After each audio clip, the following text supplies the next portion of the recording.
నమస్తే, welcome to D news. ముందుగా headlines. నేరాలు జరిగాక కట్టడి చేయటమే కాదు, జరగకుండా చూసుకోవాలి. ప్రమాదాలు జరిగాక స్పందించడం కాదు, ముందుగా జాగ్రత్తలు తీసుకోవాలన్న ముఖ్యమంత్రి నారా చంద్రబాబు నాయుడు. ఆర్టీజీఎస్ పనితీరుపై సోమవారం రాష్ట్ర సచివాలయంలో సమీక్ష సమావేశం. ఓటరు నమోదు ప్రక్రియ చేస్తున్నామని, పౌరసత్వం లెక్కించడాన్ని సిపిఎం వ్యతిరేకిస్తుందన్న సిపిఎం పాలిట్ బ్యూరో సభ్యులు బివి రాఘవులు స్పష్టం. పౌరసత్వాన్ని ఖరారు చేయడానికి వేర్వేరు ప్రక్రియలు ఉన్నాయని వెల్లడి. ఏపీలో కేవలం రెడ్ బుక్ పాలన మాత్రమే సాగుతుందన్న మాజీ మంత్రి పేర్ని నాని. కొల్లు రవీంద్ర ఓ పగటి వేషగాడు, వేమిరెడ్డి ప్రశాంత్ రెడ్డి మహానటి అంటూ సటరికల్ కామెంట్స్. నేరాలు జరిగాక కట్టడి చేయడమే కాదు, జరగకుండా చూసుకోవాలి. ప్రమాదాలు జరిగాక స్పందించడం కాదు, ముందుగా జాగ్రత్తలు తీసుకోవాలని ముఖ్యమంత్రి నారా చంద్రబాబు నాయుడు స్పష్టం చేశారు. ఆర్టీజీఎస్ పనితీరుపై సోమవారం రాష్ట్ర సచివాలయంలో ఆయన సమీక్ష సమావేశాన్ని నిర్వహించారు. WhatsApp governance, data lake, data అనుసంధానం వంటి అంశాలపై చర్చించారు. ఈ సందర్భంగా అనుమానితులను గుర్తించే ఫేషియల్ రికగ్నిషన్ వ్యవస్థ పనితీరు మీద అధికారులు డెమో ఇచ్చారు. ఈ సందర్భంగా ముఖ్యమంత్రి మాట్లాడుతూ, నేరగాళ్ల భారతం పట్టేందుకు టెక్నాలజీని వినియోగించుకోవడం మంచిదే, అయితే నేరం జరిగిన తర్వాత వారిని ట్రేస్ చేసి ఆ తర్వాత వారికి శిక్షలు పడేలాగా చేయడంతో పాటు అసలు నేరాలు జరగకుండా చూడాలని అన్నారు. ఓటర్ నమోదు ప్రక్రియ చేస్తున్నామని, పౌరసత్వం లెక్కించడాన్ని సిపిఎం వ్యతిరేకిస్తుందని సిపిఎం పాలిట్ బ్యూరో సభ్యులు బివి రాఘవులు స్పష్టం చేశారు. బీహార్ లో ఇంటింటి సర్వే చేస్తుంటే ఇతర దేశస్తులు ఉన్నారని ఎలక్షన్ కమిషన్ చెప్తుందని, పౌరసత్వాన్ని ఖరారు చేయడానికి వేర్వేరు ప్రక్రియలు ఉన్నాయని అన్నారు. బీజేపీ ప్రభుత్వం ప్రయోజనాలకు అనుగుణంగా ఎలక్షన్ కమిషన్ వ్యవహరిస్తుందని, ఇది ప్రజాస్వామ్యానికి వ్యతిరేకమని అన్నారు బివి రాఘవులు. అమెరికా భారతదేశాన్ని ఒత్తిడి చేసి తనకు అనుకూలంగా వ్యాపారం చేయాలని చూస్తుందని ఆయన అన్నారు. మన వస్తువులపైన 26% విధిస్తున్నామని ట్రంప్ చెప్పారని, ఇందుకు అంగీకరిస్తే రైతుల ప్రయోజనాన్ని తాకట్టు పెట్టినట్లేనని ఆయన అన్నారు. ఏపీ, తెలంగాణలో మందుల ఎగుమతులపై తీవ్ర ఆంక్షలు పెట్టడం వలన నష్టాలు ఎదురవుతున్నాయని అన్నారు. వారు చాలా మంది అక్రమంగా దేశంలో ఉన్నారని బయటపడిందని చెప్పేసి ఎలక్షన్ కమిషన్ ఒక ప్రకటన చేసింది. ఈ ప్రకటన ఆశ్చర్యంగా ఉన్నది. ఈరోజు ఎలక్షన్ కమిషన్ వారు ఈ దేశంలో ఏ దేశం నుంచి వచ్చిన వారు ఉన్నారు, ఈ దేశం నుంచి ఎంతమంది ఉన్నారు అనేది లెక్కించడానికి ఈరోజు ఈ ప్రక్రియ జరుగుతుందా, లేక 18 ఏళ్ళు దాటిన వారిని అందరినీ ఓటర్లుగా నమోదు చేసే ప్రక్రియ జరుగుతుందా అనే అనుమానం వస్తుంది. ఎందుకంటే పౌరసత్వాన్ని ఖరారు చేసేదానికి వేరే పద్ధతులు, వేరే చట్టాలు, వేరే ప్రక్రియలు ఉన్నాయి. వాటిని మేము చేపడుతున్నామని చెప్పేసి ప్రకటించి అది చేస్తే దానికి ప్రజలు సిద్ధం అవుతారు. మేము ఓట్లు నమోదు చేయడానికి ప్రక్రియ చేపట్టామని చెప్పి ఇప్పుడు పౌరసత్వ నమోదు చేయడానికి ఉండే ప్రక్రియలన్నింటినీ అమలు జరపడం అనేది మోసపూరితమైన చర్య. దొడ్డిదోవన ఈరోజు కొంతమందిని వేధించడానికి తీసుకుంటున్న చర్య తప్ప ఇంకోటి కాదు. అందుకనే దీని పట్ల సిపిఎం తీవ్రంగా నిరసన వ్యక్తం చేస్తుంది. సుప్రీంకోర్టు ఏదైతే చెప్పిందో పౌరసత్వానికి సంబంధించిన అంశాలు జోలికి పోకుండా ఓటర్ల నమోదుకి అవసరమైన డాక్యుమెంట్స్ని మాత్రమే మీరు పరిగణలోకి తీసుకుని ఓటర్లు నమోదు చేయమని చెప్పింది. ఆధారు, అలాగే పాత ఓటర్ లిస్టులో పేరు లేదా రేషన్ కార్డు, ఇటువంటి వాటిని కూడా పరిగణలోకి తీసుకొని మీరు వేధించకుండా ఓట్లు నమోదు చేయమని చెప్పింది. దాన్ని కూడా ఖాతరు చేయకుండా ఈరోజు ఎలక్షన్ కమిషన్ వ్యవహరిస్తూ ఉంది. ఇది చాలా అభ్యంతరకరం. మరొక విషయం ఏంటంటే, ఇది బీహార్కే పరిమితం కాదు. ఎలక్షన్ కమిషన్ వారు అన్ని రాష్ట్రాలకి లేఖలు పంపింది. మీరు కూడా సన్నద్ధం కండి, దేశవ్యాప్తంగా అన్ని రాష్ట్రాల్లోనూ ఈ ప్రక్రియ ప్రారంభం కావాలి అని చెప్పేసి ఒక లేఖ పంపింది. బీహార్లో అనుభవం ఏమిటి అనేది సమీక్ష చేయకుండానే, ఈ అనుభవాన్ని పరిశీలించి కోర్టు తీర్పు చెప్పకముందే కోర్టు యొక్క మరో వాయిదా 28వ తేదీ ఉంది. ఆ 28వ తేదీకి దాకా కూడా వాళ్ళు ఆగలేనంత తొందరపాటులో ఈరోజు ఎలక్షన్ కమిషన్ ఉంది. కాబట్టి ఈ హడావుడి ఇవంతా చూస్తే ఎలక్షన్ కమిషన్ అల్టీరియర్ మోటివ్ తోటి, అంటే బీజేపీ ప్రభుత్వం యొక్క ప్రయోజనాలకి అనుగుణంగా వ్యవహరిస్తుందని చెప్పేసి అనుమానం కలుగుతుంది. ఇది దాని స్వతంత్ర ప్రతిపత్తిని తానే వదులుకోవడం, ఆ రకంగా రాజ్యాంగ వ్యవస్థల పట్ల ప్రజలకున్న గౌరవాన్ని ఇతరులు చెడగొట్టడం కాదు. ఎలక్షన్ కమిషనే ఈరోజు దాన్ని చెడగొడతా ఉంది. ఇది మంచిది కాదు, ప్రజాస్వామ్యానికి తీవ్రమైన నష్టం జరిగింది అని చెప్పేసి మేము భావిస్తున్నాం. అందుకని ఎలక్షన్ కమిషన్ పునరావాసం అన్నారు, అందులో 12,000కే ఇంతవరకు పరిహారం ఇచ్చారు, 12,000కే ఇచ్చారు. ఇప్పుడు అక్కడ ప్రాజెక్టు డ్యామ్ నిర్మాణంలో 3 సార్లు ఎస్టిమేషన్ పెంచారు. చివరికి డయాఫ్రామ్ వాళ్ళు చెడిపోతే మొత్తం అమౌంట్ అంతా ఈ గవర్నమెంట్ రియంబర్స్ చేసింది. కాంట్రాక్టర్ వల్లే అది నష్టపోయింది, వాళ్ళకి బాధ్యత వహించాలి కానీ గవర్నమెంట్ రియంబర్స్ చేస్తుంది. ఇక్కడ మాత్రం ఒక్కసారి కూడా అప్డేట్ చేయాలి. ఇప్పుడు ఫేజ్ 1 41 మీటర్లు, ఫేజ్ 2 45 మీటర్ల దగ్గర మొత్తం మునిగిపోతున్నాయి. 45 మీటర్లతో నిమిత్తం లేకుండా పోయిన సంవత్సరం 22లో 23లో వచ్చిన వరదల్లో ఈ అప్పర్ కాపర్ డ్యామ్ దగ్గర 37 మీటర్ల ఎత్తుకు నీళ్లు వస్తే అక్కడ మొత్తం 120 గ్రాములు మునిగిపోయింది. 37 మీటర్ల దగ్గర, అంటే 41కి రాలా. ఇప్పుడు 41కి వస్తే మొదటి ఫేజ్ 41, ఇక 45 పోతే మొత్తం భద్రాచలంతో సహా మొత్తం మునిగిపోద్ది. అందుకని ఆ కాంటూర్ సిస్టమ్ కూడా చాలా తప్పు. ప్రజలందరూ చాలా ఆందోళనలో ఉన్నారు. ఆ నిర్ణయించేటివి కూడా కొండ పైన ఇది మునక గ్రామం, కొండ కిందేమో సెకండ్ ఫేజు. అసలు గుట్ట మీద ఉండే విలేజ్ ఏమో మొదటి ఫేజ్లో వస్తుంది, గుట్ట కింద ఉండే గ్రామం ఏమో మొదటి ఫేజ్లో వస్తుంది. ఈ రకమైనటువంటి ఉన్నాయి. ఒకే ఊళ్ళో ఒక వీధిలో ఒక రకం, ఇంకో వీధిలో ఇంకొక రకం, ఇట్లా మొత్తం వాళ్ళ రికార్డ్ చేసేటువంటి విధానం కూడా సరిగ్గా లేదు. అందుకని కాంటూర్ సిస్టమ్ తీసేసి మొత్తం అక్కడ ఉండేటువంటి మునగ ప్రాంతం అంతా కూడా ఒకే ఫేజ్లో అప్డేట్ చేసి, ఇప్పుడు 18 సంవత్సరాలు ఎప్పుడైతే ఊరు ఖాళీ చేయిస్తారో ఖాళీ చేయించిన నాటికి 18 ఏళ్ళు నిండినటువంటి వాళ్ళందరికీ కూడా ఇవ్వాలి.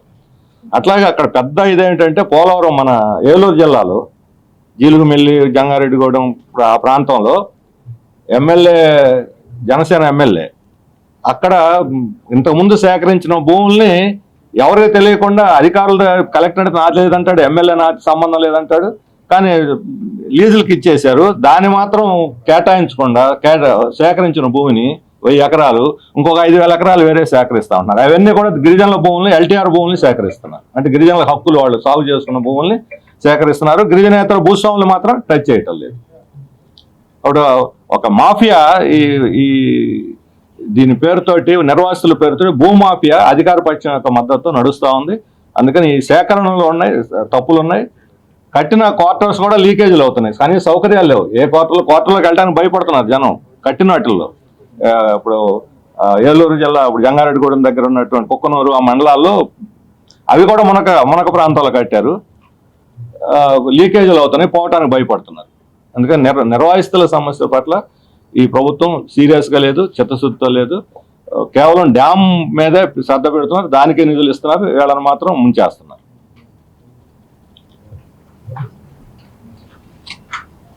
Okay, thank you. వాళ్ళు పూర్తయిందా? ఇప్పుడు నడుస్తుంది వర్క్. అది 26 మార్చి చేస్తామన్నారు, 27 మార్చి కూడా అవదు. ఏపీలో కేవలం రెడ్ బుక్ పాలన మాత్రమే సాగుతుందని మాజీ మంత్రి పేర్ని నాని ఆరోపించారు. వైసీపీ నేతలు కార్యకర్తలపై తప్పుడు కేసులు నమోదు చేసి అరెస్టు చేస్తే అలా చేసిన వారిని న్యాయస్థానంలో నిలబెడతామని హెచ్చరించారు. కొల్లు రవీంద్ర ఓ పగటి వేషగాడు, వేమిరెడ్డి ప్రశాంత్ రెడ్డి మహానటి అంటూ సెటరికల్ కామెంట్ చేశారు. సోమవారం ఏర్పాటు చేసినటువంటి విలేకరుల సమావేశాన్ని మాట్లాడుతూ జడ్పీ చైర్పర్సన్ ఉప్పాల హారిక కుటుంబంపై కూటమి ప్రభుత్వం వేధింపులకు పాల్పడుతుందని ఆరోపించారు. హారికపై దాడి చేసి తిరిగి ఉప్పాల రాముపై కేసు నమోదు చేయడం దారుణమన్నారు. తప్పుడు కేసులు నమోదు చేసి అరెస్టు చేస్తే వారిని న్యాయస్థానాల్లో నిలబెడతామని హెచ్చరించారు. భార్యాభర్త ఇద్దరు, ఉప్పాల హారిక గారి భర్త ఉప్పాల రాము, ఇద్దరు కూడా వెనక సీట్లో కూర్చుని ఉన్నారు. ముందు సీట్లో జిల్లా పరిషత్తులో ఉన్నటువంటి ప్రభుత్వ ఉద్యోగులు ఇద్దరు కూడా ముందు కూర్చుని ఒకటి కారు తోలుతున్నాడు, ఒక ఆయన ఫ్రంట్ సీట్లో కూర్చుని ఉన్నారు. ఇక ఎవరైతే కేసు పెట్టిన అక్కాయి సంగతి చెప్పాలంటే, ఆ అక్కాయి ఇక్కడ నుంచి లోకేష్ గారి డైరెక్షన్తో ఆవిడ ఎంత గొప్పగా నటించేస్తుందంటే, కొడాలి నాని గారి ఫ్లెక్సులు ఎక్కి బరాబరా ఎక్కి మనం ఎక్కగలమా లేదా, మనం చెంపచ్చా చెంపకూడదా అనేది కూడా ఏమాత్రం కూడా లేకుండా ఆ బ్యానర్, కొడాలి నాని గారి బ్యానర్లు లాగి చించే కార్యక్రమంలో ఆవిడకి మేకేదో తెగిందో లేకపోతే చెక్క తెగిందో వెంటనే కట్టుకుంది. వీటన్నిటికీ విజువల్స్ ఉన్నాయి. ఆవిడ బ్యానర్ ఎక్కి ఎగబాకి, బ్యానర్ మీదకి ఎగబాకి ఎక్కి అవి కోసేస్తున్నప్పుడు, అవి పీకేస్తున్నప్పుడు ఆ పీకిన తర్వాత ఆ క్రమంలో దెబ్బ తగలటం, దానికి కట్టుకోవటం అన్నీ ఆఖరికి తెలుగుదేశం ఛానల్స్తో కూడా రికార్డ్ అయ్యి ఉంది. రికార్డ్ అయి ఉన్న దాన్ని వాళ్ళ కారు వెనక సీట్లో కూర్చుని కారు గుద్దాడని చెప్పని కేసు కడతాం అంటే ఇంతకన్నా దగాకోరు ప్రభుత్వం, దివాలా కోరు ప్రభుత్వం, తప్పుడు కేసుల ప్రభుత్వం, సైకో ప్రభుత్వం ఎక్కడ ఉందా నన్ను ఇప్పటి వరకు చరిత్రలో ఎక్కడా లేదు. ఖచ్చితంగా ఈ సాక్ష్యాలు ఆధారాలతో సహా మా దగ్గర ఉన్నటువంటి విజువల్స్, సాక్ష్యాల ఆధారాలు అన్నింటినీ కలిపి అవసరమైతే సుప్రీంకోర్టు దాకా పోలీసులు ఎవరైతే ఈ తప్పుడు కేసును నమోదు చేసి చర్యలు చేపట్టండి. ఖచ్చితంగా మిమ్మల్ని కోర్టుకి ఏడ్చకపోతే ఈ ప్రభుత్వాన్ని ఎవరైతే ఈ తప్పుడు కేసులో గనక రాము మీద కేసు నమోదు చేసి అరెస్ట్ చేస్తే కనుక మేము వెయిట్ చేస్తాం. మీరు చేయండి. ఖచ్చితంగా న్యాయస్థానాల్లో మిమ్మల్ని నిలబెడతాం అనేది కూడా ఖాయం. మా దగ్గర అన్ని సాక్ష్యాలు ఆధారాలు ఉన్నాయి.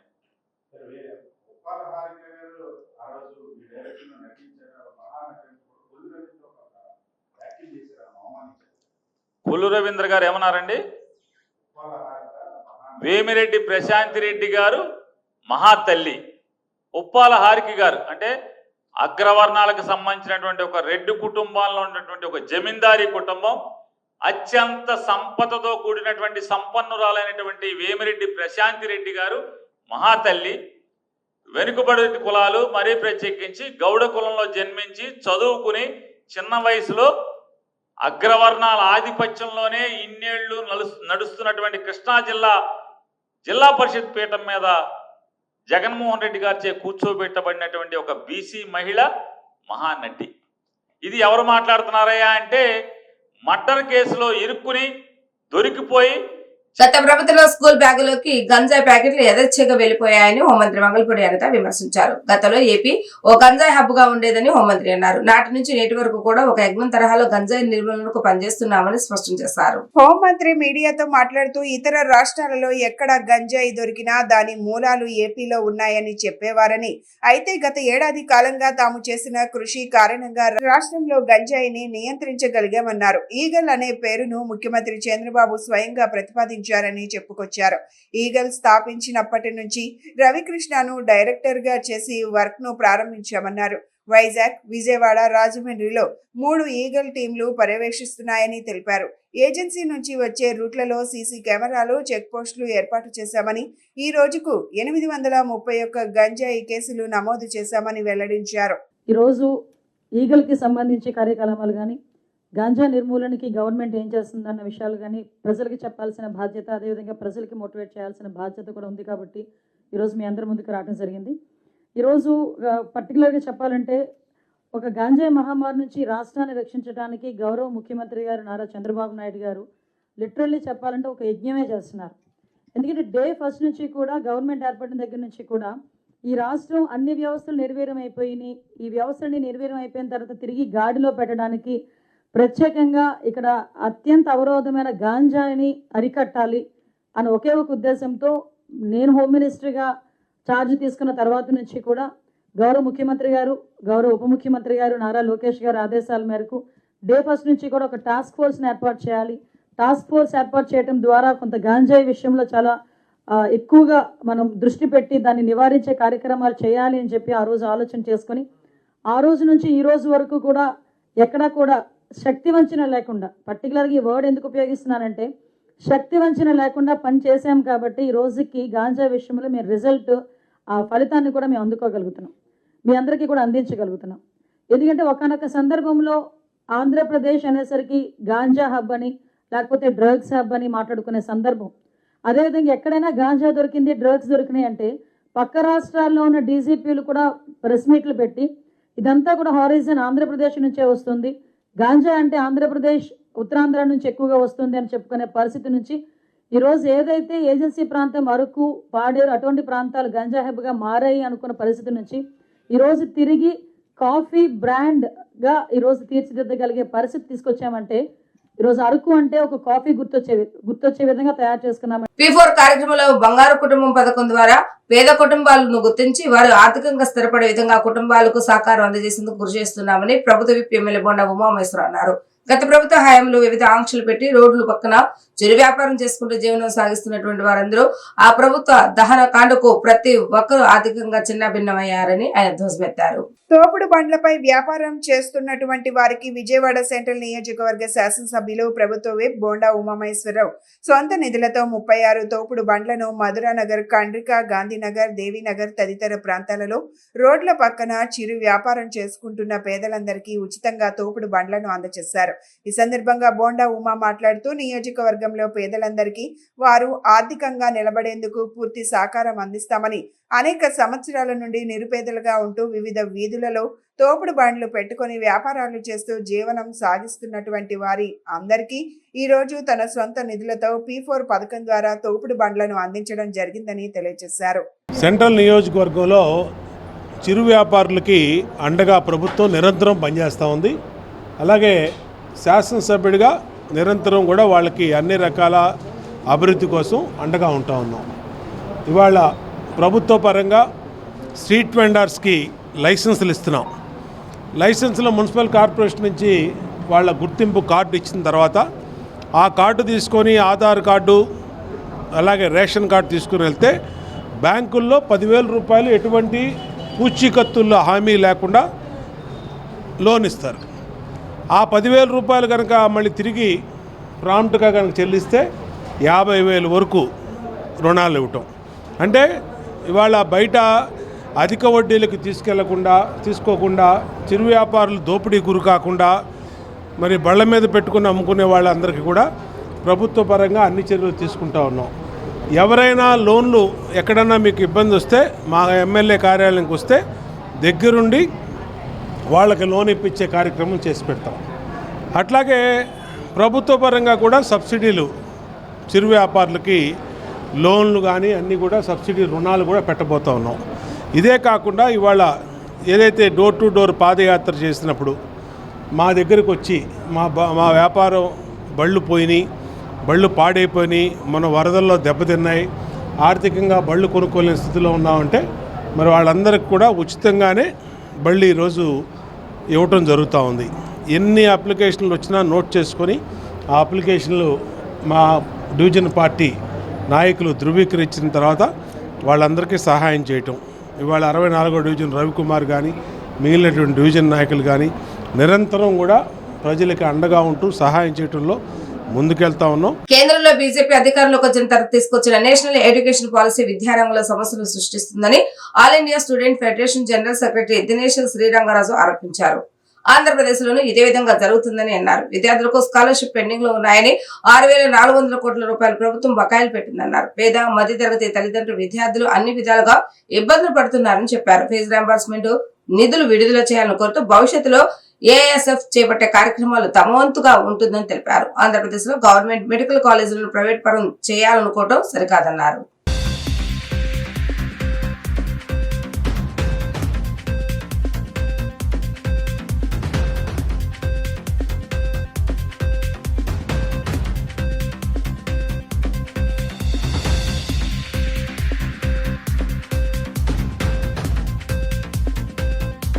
అందరికీ నమస్కారం.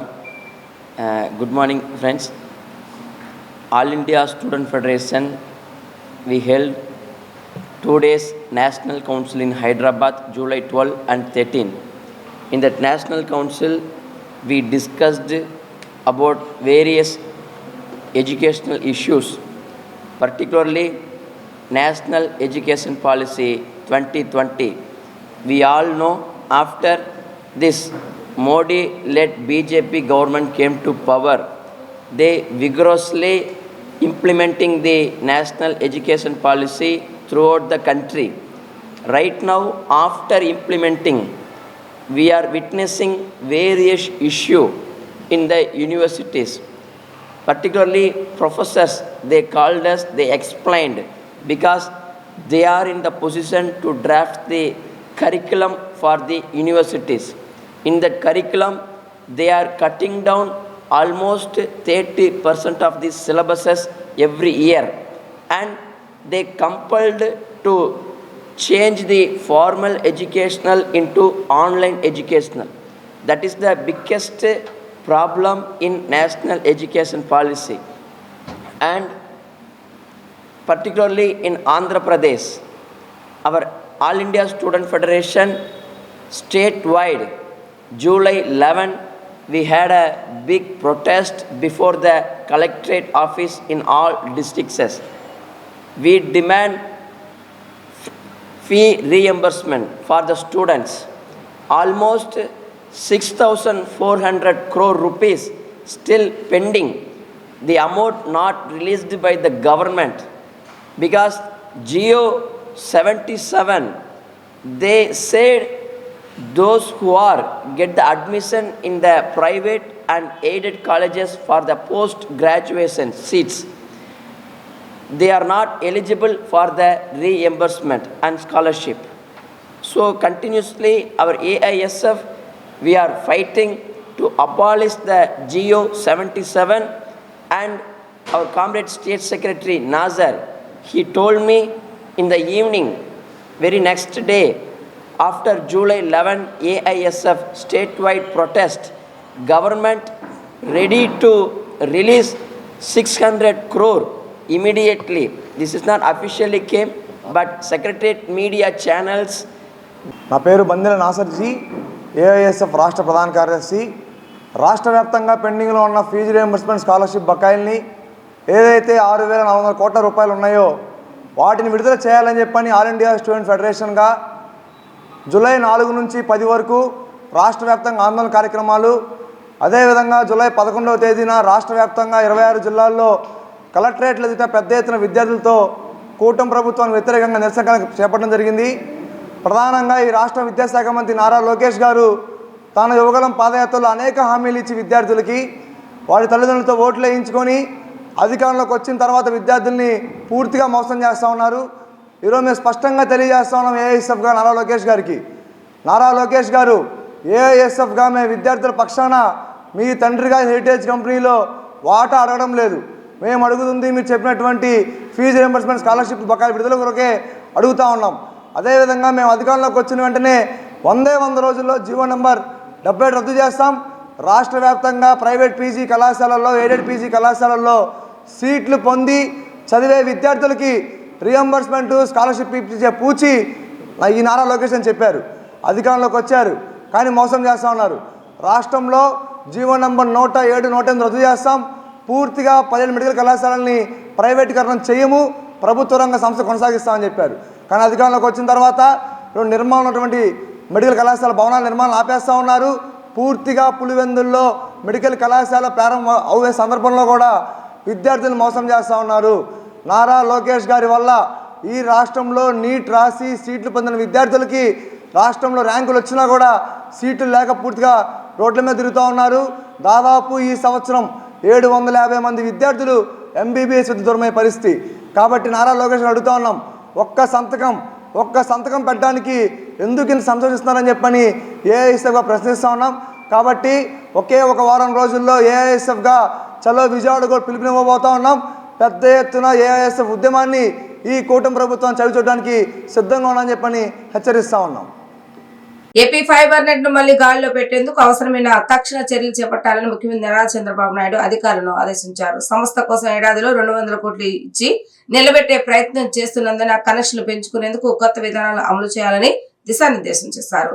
రాజకీయ అవసరాల కోసం ప్రతిష్టాత్మక సంస్థను గత ప్రభుత్వం నాశనం చేస్తుందని ధ్వజమెత్తారు. ఏపీ ఫైబర్ నెట్ ప్రాజెక్టు పై ముఖ్యమంత్రి చంద్రబాబు అమరావతి సచివాలయంలో అధికారులతో ఉన్నత స్థాయి సమీక్ష నిర్వహించారు. గత ప్రభుత్వం 1000 మంది పార్టీ కార్యకర్తల్ని సంస్థలో నియమించి నిధుల దుర్వినియోగానికి పాల్పడిందని సీఎం ఆరోపించారు. నాటి నిర్లక్ష్యం కారణంగా కనెక్షన్లు సగానికి తగ్గాయని మండిపడ్డారు. సంస్థను తిరిగి నిలబెట్టేందుకు ముందున్న సవాళ్లు, ఆర్థిక సమస్యలు, తీసుకోవాల్సిన చర్యలు, కొత్త పాలసీ నిర్ణయాలపై ఆయన సుదీర్ఘంగా చర్చించారు.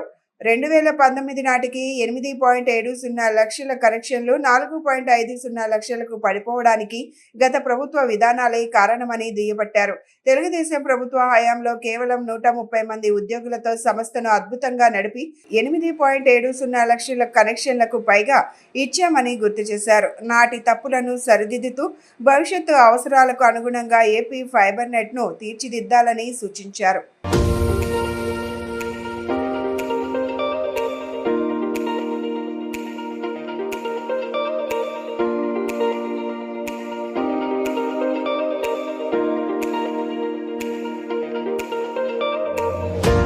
సంకటహర చతుర్దశిని పురస్కరించుకుని దుర్గగుడిలో గణపతి హోమం కార్యక్రమాన్ని నిర్వహించడం జరిగింది. ఆలయ స్థానాచార్య శివప్రసాద్ శర్మ, వేద పండితులు, అర్చకులు ఆధ్వర్యంలో ఆలయ అధికారులు ప్రత్యేక పూజలు చేశారు. మానవులను కష్టాల నుండి గట్టెక్కించేది సంకటహర చతుర్థి పూజ. గణపతికి అత్యంత ప్రీతి పాత్రమైన తిథులలో ప్రధానమైనది చవితి.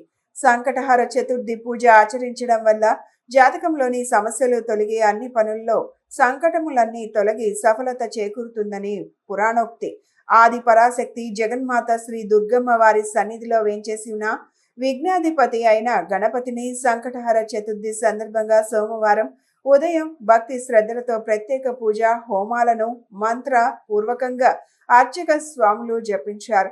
ఆలయ కార్యనిర్వహణాధికారి వికే సీనా నాయక్ హోమం, అభిషేకం, పూజల్లో పాల్గొన్నారు. స్థానాచార్య వి శివప్రసాద్ శర్మ, వేద పండితులు, అర్చకులు ఆధ్వర్యంలో నిర్వహించిన ప్రత్యేక పూజల అనంతరం భక్తులకు ఆశీర్వచనం, ప్రసాద వితరణ చేయడమైంది.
విజయవాడ గవర్నర్పేటలోని ఎఫ్ఎం ప్లాజాలో మంగళగిరికి చెందిన వ్యాపారవేత్త చల్లా నాగరాజు ఆధ్వర్యంలో నూతనంగా ఏర్పాటు చేసిన దేవీతం సిల్వర్ షోరూమ్ ను విద్యా ఐటీ శాఖ మంత్రి నారా లోకేష్ లాంఛనీయంగా ప్రారంభించారు. ముందుగా గవర్నర్పేటకు చేరుకున్న మంత్రి లోకేష్ కు షోరూమ్ నిర్వాహకులు, టీడీపీ నాయకులు, కార్యకర్తలు ఘన స్వాగతం పలికారు. అనంతరం దేవీదాం సిల్వర్ షోరూమ్ ను రిబ్బన్ కట్ చేసి మంత్రి ప్రారంభించారు. వేద మంత్రోచ్చారణల మధ్య జ్యోతి ప్రజ్వలన చేశారు. ఈ సందర్భంగా మంత్రి లోకేష్ ను షోరూమ్ నిర్వాహకులు శాలువాతో సత్కరించారు. అనంతరం Devi Pavitra gold and diamond showroom ను మంత్రి సందర్శించారు. అందరితో ఫోటోలు దిగారు. ఈ కార్యక్రమంలో APMS IDC chairman Chillapalli Srinivasarao, TTD board member Tammisetti Janakidevi, నియోజకవర్గ టీడీపీ నాయకులు, కార్యకర్తలు పాల్గొన్నారు.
ఈరోజు మన Devidham silvers FM plaza Governorpet విజయవాడలో చాలా ఘనంగా ప్రారంభించిన మన నారా లోకేష్ గారికి చాలా చాలా థ్యాంక్ యూ.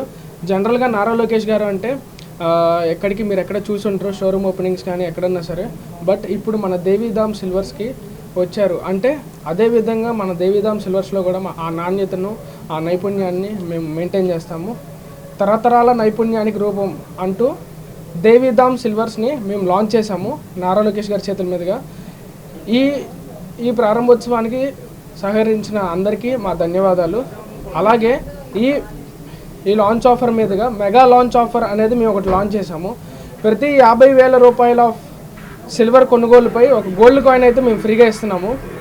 ఈ ఆఫర్ వ్యాలిడిటీ వచ్చేసి జూలై 14 నుంచి జూలై 31 తేదీ వరకే. కావున ఈ ఆఫర్ వినియోగించుకోవాలన్న అందరికీ మీరు తప్పకుండా మా దేవిధామ్ సిల్వర్స్కి ఇచ్చేయండి.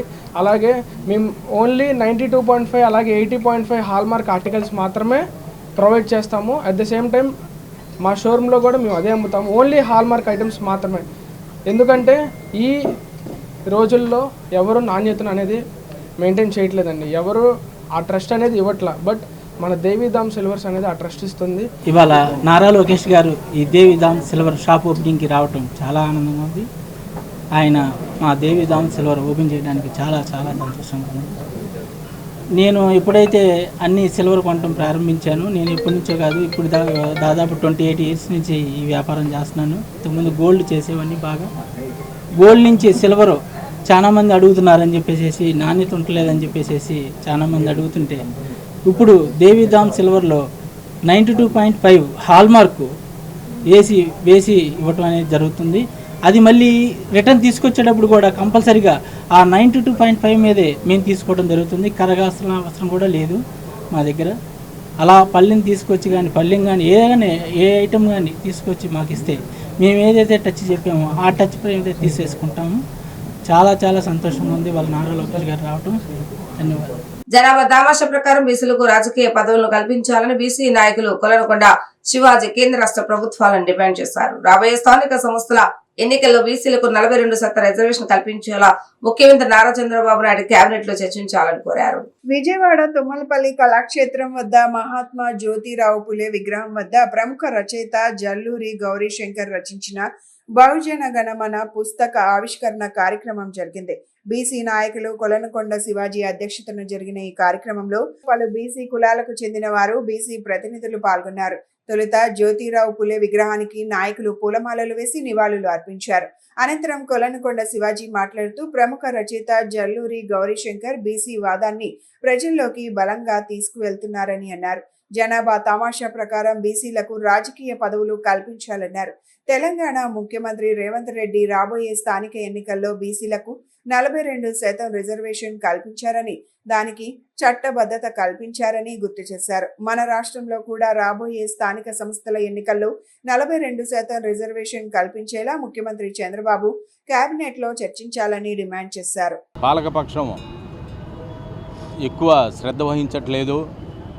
బీసీల యొక్క అభ్యున్నతి కోసం పాలకపక్షం ఎటువంటి ప్రభుత్వాలు కానీ ఎటువంటి చర్య తీసుకోవట్లేదు.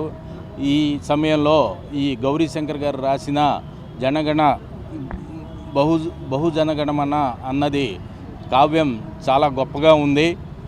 మన భారతదేశ జాతీయ గీతం జనగణమనని ఆధారంగా చేసుకొని రాసిన ఈ కావ్యాన్ని ప్రజలందరూ చదవాలని చెప్పి ఈ కార్యక్రమంలో ఇంత దిగ్విజయం చేసిన మన కాంగ్రెస్ నాయకులు, బీసీ నాయకులైన కొలనుకొండ శివాజీ గారు, అలాగే మాజీ కార్పొరేటర్ అబ్దుల్ ఖాదర్ గారు, మా సీనియర్ న్యాయవాది అందరూ కూడా ఈ కార్యక్రమంకు హాజరైనందుకు ధన్యవాదాలు తెలియజేస్తూ ఉన్నాం. స్ఫూర్తిదాయకమైనటువంటి బీసీ వాదాన్ని ఎలా అయితే దళితవాదం లాగా ముందుకు తీసుకెళ్తా ఉన్నాడో, మాకు కూడా ఒక తత్వవేత్త, తాత్వికవేత్త రచనలు చేస్తూ ముందుకు మమ్మల్ని నడిపిస్తున్నటువంటి జూలూరి గౌరీశంకర్ గారు కొత్త పుస్తకం బహుజనగణ మన ఈ పుస్తకం ద్వారా ఆయన బీసీ సమాజానికి, ప్రభుత్వాలకి విజ్ఞప్తి చేసామంటే మేమెంతో మాకు అంతే, జనాభా ఎంత ఉన్నామో మాకు షేర్ కూడా పాలనలో అంత రావాలని చెప్పి ప్రజాస్వామ్యబద్ధంగా డిమాండ్ చేస్తూ ఉన్నాడు. అందులో భాగంగా రాసిన కొత్త పుస్తకాన్ని ఈరోజు మహాత్మా జ్యోతిరావు పూలే కాంస్య ముందు విజయవాడ నగర ప్రముఖులు బీసీ నాయకులు, మైనార్టీ నాయకులు, మేధావులు, తత్వవేత్తలు, వివిధ చిన్న కులాలందరితో కూడా ఈరోజు ఘనంగా ఇక్కడ మేము పుస్తకావిష్కరణ చేశాము. ఈ పుస్తకావిష్కరణ చేసిన సందర్భంగా గౌరవ ముఖ్యమంత్రి చంద్రబాబు నాయుడు గారికి సవినీయంగా మనం చేస్తూ ఉన్నాం. అయ్యా, అక్కడ రేవంత్ రెడ్డి గారు రాబోయే స్థానిక సంస్థల ఎన్నికల్లో 42% రిజర్వేషన్ ఇచ్చాడు, దానికి చట్టబద్ధ కల్పించాడు, కేబినెట్ ఆమోదం లభించింది.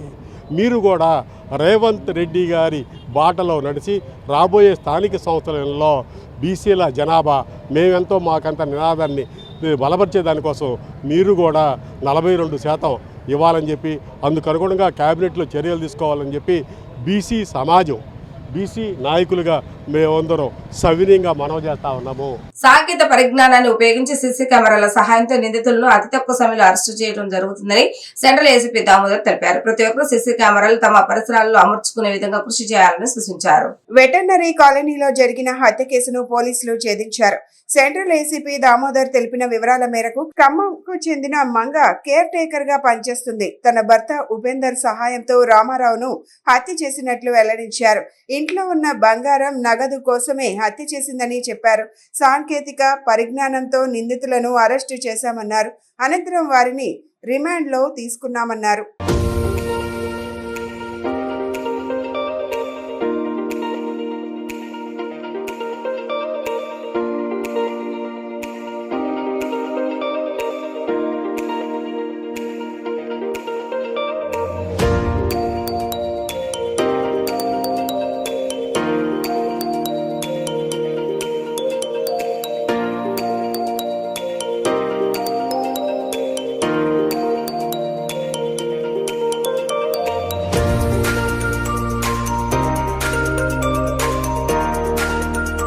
పొద్దులూరి వెంకటరామారావుని ఒక ఆర్ఎండ్బి ఇంజనీర్, రిటైర్డ్ ఇంజనీరు, తన సొంత గృహంలో ఉంటున్నాడు ఫస్ట్ ఫ్లోర్లో.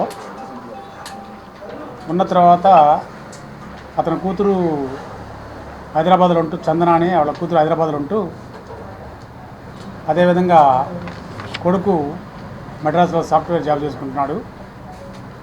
ఇలా భార్య కూడా వెంకటరామారావు భార్య చనిపోయింది. 90 సంవత్సరాల తల్లితో నివాసం ఉంటున్నాడు. అయితే అతనికి వంట ఉండటానికి కేర్ టేకర్ చూసుకుంటే వాళ్ళ మదర్ని కూడా చూసుకోవడం కోసం గత నెల ప్రసాదంపాడులో ఈ యొక్క ఏజెంట్స్ ఉంటారు కదా, ఏజెంట్స్ని సంప్రదిస్తే ఆ ఏజెంట్ ఒక నెంబర్ ఇచ్చాడు అతనికి, రామారావుకి. ఆ నెంబర్ తోటి అతను గత నెల 15వ తారీఖు నాడు ఈ కేసులో ముద్దాయి అయినటువంటి పల్లెపు మంగ ఈవిడికి ఫోన్ చేసి అతను రమ్మని చెప్తే 16వ తారీఖు నాడు అతను వెళ్ళాడు. వెళ్ళిన తర్వాత ఆ రోజు అతనికి వంట వండి పెట్టింది. తర్వాత మధ్యలో ఒక 5,000 ఏమో క్యాష్ కూడా ఇవ్వడం జరిగింది. దాని తర్వాత మళ్ళీ వెళ్ళిపోయి ఆవిడ మళ్ళీ 4వ తారీఖు ఈ యొక్క బొద్దులూరి వెంకటరామారావు ఇంట్లో జాయిన్ అయింది. జాయిన్ అయిన తర్వాత మరలా ఇవాళ రన్ అవుతామన్నారు. తర్వాత కూతురు కూడా వచ్చింది. కూతురు ఒక 3 రోజులు ఉంది. 3 రోజులు ఉండి సోమవారం, ఇవాళ సోమవారం, అంతకుముందు సోమవారం రోజు ఆవిడ వెళ్ళిపోయింది, హైదరాబాద్ వెళ్ళిపోయింది. 10వ తారీఖు నైటు ఈ యొక్క పల్లెపు మంగ వాళ్ళ దగ్గర డబ్బులు ఉన్నాయన్న ఆలోచనతో, ఒక దురుద్దేశంతో, దుర్బుద్ధితోటి ఈవిడ ఒక వేమిరెడ్డి ఉపేందర్ రెడ్డి అని చెప్పేసి అతనిది నారాయణపురం కాలనీ, నారాయణపురం విలేజ్, తల్లాడ మండలం, ఖమ్మం జిల్లా. అతను ఈవిడికి మోజో యాప్లో పరిచయం అయ్యి వీళ్ళిద్దరు లవ్ చేసుకోవడం జరిగింది. ప్రజల ముంచటలో కూటమి ప్రభుత్వం వైసీపీని మించిపోయిందని సిపిఎం పశ్చిమ నగర కార్యదర్శి బోయ సత్యబాబు విమర్శించారు. ఎన్నికల ముందు ఇచ్చిన హామీలను చంద్రబాబు నాయుడు విస్మరించి ప్రజలను నట్టేట ముంచారని ఆయన దుయ్యబట్టారు. మోడీ ముద్దుబిడ్డ ఆదోని కోసం ప్రజల ప్రయోజనాలు తాకట్టు పెట్టారని మండిపడ్డారు. విద్యుత్ భారాలు, స్మార్ట్ మీటర్లను వ్యతిరేకిస్తూ కేఎల్ రావు నగర్ విద్యుత్ సబ్ స్టేషన్ వద్ద సిపిఎం ఆధ్వర్యంలో ధర్నా నిర్వహించారు. ఈ ఆందోళనకు సిపిఎం పశ్చిమ నగర కార్యదర్శి బోయ సత్యబాబు నేతృత్వం వహించారు. ఈ సందర్భంగా ఆయన మాట్లాడుతూ చంద్రబాబుకు ఏపీ ప్రయోజనాల కన్నా అదానీ ప్రయోజనాలు ఎక్కువయ్యాయని విమర్శించారు. ఇవి కాక ట్రూ అప్ ఛార్జీల, సర్దుబాటు ఛార్జీలు పేరిట 10,000 కోట్ల రూపాయలు అదనపు భారాలు మోపారని మండిపడ్డారు. విద్యుత్ ఛార్జీలు పెంచబోమని, నాణ్యమైన విద్యుత్ సరఫరా చేస్తామని హామీ ఇచ్చిన చంద్రబాబు మోడీ ముద్దుబిడ్డ అదానీ కోసం ప్రజల ప్రయోజనాలు పణంగా పెట్టారంటూ ధ్వజమెత్తారు. వైసీపీ బాటలో ప్రజల్ని వంచిన కూటమి ప్రభుత్వానికి బషీర్బాగ్ ఉద్యమ స్ఫూర్తితో 10 ఏళ్లు అధికారంలోకి రాకుండా చూస్తామని హెచ్చరించారు. చంద్రబాబు నాయుడు గారి ప్రభుత్వం, కూటమి ప్రభుత్వం ఆంధ్ర రాష్ట్ర ప్రజల యొక్క ప్రయోజనాల కన్నా ఆదాని ప్రయోజనాలను మిన్నగా ఈరోజు పరిపాలన కొనసాగిస్తుంది. మేము వైసీపీ బాటలోనే మా ప్రయాణం నడిపిస్తున్నాం. అవినీతికి మేము పెద్దన్నగా ఉంటాం. అవినీతి పరులను మేము శిక్షించాం, అవినీతి పరులను మేము కాపాడుతామని ఈరోజు చంద్రబాబు నాయుడు గారి యొక్క ఈ సెకీ ఒప్పందాల విషయంలోనూ, అలాగే స్మార్ట్ మీటర్ల విషయంలోనూ, సర్దుబాటు ఛార్జీల విషయంలోనూ, ట్రూ ఆఫ్ ఛార్జీల విషయంలోనూ ఈ రకంగా రాష్ట్ర ప్రజల్ని వంచి మోసగించడంలో వైసీపీకి మేము తీసిపోవడం లేదు, బీజేపీకి మేము తీసిపోవడం లేదు అని మరొకసారి చంద్రబాబు నాయుడు తన వేషాన్ని ఆంధ్ర రాష్ట్ర ప్రజల ముందు ఉంచారు. ఆయన యొక్క మోసాలని మరొకసారి రుజువు చేసుకుంటున్నారు. మేము సూటిగా అడిగే ప్రశ్న, చంద్రబాబు నాయుడు గారు మీరు ఎన్నికల ముందు చెప్పిన మాట ఏంటి? మేము వస్తే నయా పైసా కరెంటు బిల్లు పెంచాం, తగ్గిస్తాం, అవినీతి పరులను శిక్షిస్తాం, చేసుకున్నటువంటి అధిక ఒప్పందాలని రద్దు చేస్తాం, ప్రజలకి మెరుగైన కరెంటు, మేలైన కరెంటు ఇస్తామని చెప్పి మాట చెప్పారు. ఇప్పుడు మీరు చేస్తున్న పని ఏంటి? మీరు చేసే పని ఏడాది కాలంలోనే ప్రజలందరి మీద సర్దుబాటు ఛార్జీల పేరుతో, ట్రూ ఆఫ్ ఛార్జీల పేరుతో 15,485 కోట్ల రూపాయల భారం మోపారు. అలాగే ఓవర్లోడ్ ఛార్జీల పేరుతో, సర్ఛార్జీల పేరుతో మరొక 10,000 కోట్ల రూపాయలు రాష్ట్ర ప్రజలకి దొంగ దెబ్బ కొట్టారు. ఇది మీరు చేయాల్సిన పని. మీరు చెప్పిన మాట ఏంటి? మీరు చేస్తున్న పని ఏంటి? మీకు నిజంగా ఆంధ్ర రాష్ట్ర ప్రజల పట్ల అభిమానం ఉన్న వాళ్ళైతే, మీరు ఇచ్చిన మాట ప్రకారంగా మనిషి అన్న వాళ్ళైతే వెంటనే ఈ సర్దుబాటు ఛార్జీల భారాలను ఉపసంహరించుకోవాలి. ప్రజల దగ్గర అన్యాయంగా పీక్కున్నటువంటి ఈ 1,000 కోట్ల రూపాయలు మళ్ళీ ప్రజలకి సర్దుబాటు చేయాలి. అదే సర్దుబాటు ఛార్జీ అంటే. వార్తలు ముగించే ముందు హెడ్లైన్స్ మరొకసారి. నేరాలు జరిగాక కట్టడి చేయటమే కాదు, జరగకుండా చూసుకోవాలి. ప్రమాదాలు జరిగాక స్పందించడం కాదు, ముందుగా జాగ్రత్తలు తీసుకోవాలన్న ముఖ్యమంత్రి నారా చంద్రబాబు నాయుడు. ఆర్టీజీఎస్ పనితీరుపై సోమవారం రాష్ట్ర సచివాలయంలో సమీక్ష సమావేశం. ఓటరు నమోదు ప్రక్రియ చేస్తున్నామని, పౌరసత్వం లెక్కించడాన్ని సిపిఎం వ్యతిరేకిస్తుందన్న సిపిఎం పాలిట్ బ్యూరో సభ్యులు పివి రాఘవులు స్పష్టం. పౌరసత్వాన్ని ఖరారు చేయడానికి వేర్వేరు ప్రక్రియలు ఉన్నాయని వెల్లడి. ఏపీలో కేవలం రెడ్ బుక్ పాలన మాత్రమే సాగుతుందన్న మాజీ మంత్రి పేర్ని నాని. కొల్లు రవీంద్ర ఓ పగటి వేషగాడు, వేమిరెడ్డి ప్రశాంత్ రెడ్డి మహానటి అంటూ సటరికల్ కామెంట్స్. ఇవి ఈ రోజు వార్తా విశేషాలు. మరలా 3 ప్రసారమైన వార్తలు మళ్ళీ కలుద్దాం. అంతవరకు సెలవు, నమస్కారం.